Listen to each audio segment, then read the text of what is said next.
બે ભાઈઓ પર જીવલેણ હુમલો કરનાર 4 આરોપીઓને લિંબાયત પોલીસે ગણતરીના કલાકોમાં ઝડપી પાડી કાયદાનું ભાન કરાવ્યા બાદ બનાવની જગ્યાએ લઈ જઈ ઘટનાનું રિકન્સ્ટ્રક્શન કરાવ્યું હતું। સુરતમાં ગુનેગારો બેફામ બની રહ્યા હોય ત્યારે લિંબાયત પોલીસે અસામાજિક તત્વોની શાન ઠેકાણે પાડી છે।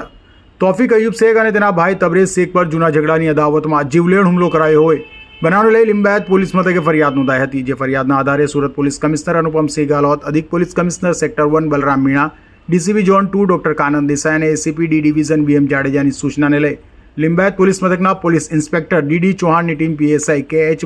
ચૌધરીના માર્ગદર્શન હેઠળ પેટ્રોલિંગમાં હતી।